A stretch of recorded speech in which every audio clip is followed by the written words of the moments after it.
கிருஷ்ணன் கர்ணன் பாத்தீங்கன்னா அவ்வளவு பெரிய விஷயத்தையும் செஞ்சு சில சில தவறுகள் செய்ததுனால அவனுக்கு சொர்க்கம் போகும்போது போயிட்டு இருக்கும்போது பாத்தீங்கன்னா சொர்க்கத்துக்கு வழின்னு போகும்போது நரகத்தை நோக்கி போயிட்டு இருந்தான். திடீர்னு சொர்க்கத்துக்கு என்ன ஏதாச்சும் ஒரு வழி சொல்லும்போது வந்து வந்து ஒரு அசரீரி சொன்னிச்சான், ஒன்றும் இல்லை கட்ட ஆள்காட்டி விரலை சப்புனி சொர்க்கத்துக்கு போயிடு. என்ன அப்படின்னா அவன் எல்லா தானம் பண்ண அன்னதானம் பண்ணவே இல்லை. ஆனா ஒரு சமயம் அண்ணா பசியோடு நின்னவனுக்காக தன்னுடைய ஆள்காட்டி விரலை பார்த்து இப்படி காமிச்சான். காமிச்சதுனால இந்த ஆள்காட்டி விரல் மட்டும் புண்ணியம் உடம்புல எல்லா புண்ணியத்தோட வாரி வாரி தங்கத்தை வேணா கர்ண வள்ளல்னு பேர் எடுத்தான். ஆனா அன்னதானமே பண்ணல. அதனால இந்த ஆள்காட்டி விரலை சப்பனானா சொர்க்கத்துக்கு போயிட்டான்.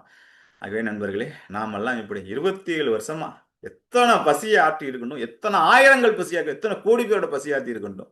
அதை விடலாம் தாண்டின பெரிய விஷயம் காமதானம். ஆகவே நண்பர்களே, 10 பைசா செலவு இல்லாம அந்த வாட்ஸ்அப் முதல்ல உங்க ஃப்ரெண்ட்ஸுங்களுக்கு தெரிஞ்சவங்கள்ட்ட அதை ஷேர் பண்ணுங்கன்னு பல காலமா சொல்லிட்டேன். அப்படி இல்லை 2 அனுபவத்தை சொல்லிட்டு அப்படி அனுபவங்கள் சொல்ல சொல்ல சொல்ல சொல்ல பேச பேச பேச பேச தான் இந்த கிளாஸ்ல நீங்க பெரிய மாற்றத்தையும் பெரிய ஏற்றத்தையும் பெரிய அனுபவத்தையும் நீங்கள் அனுபவிக்க முடியும் நண்பர்களே.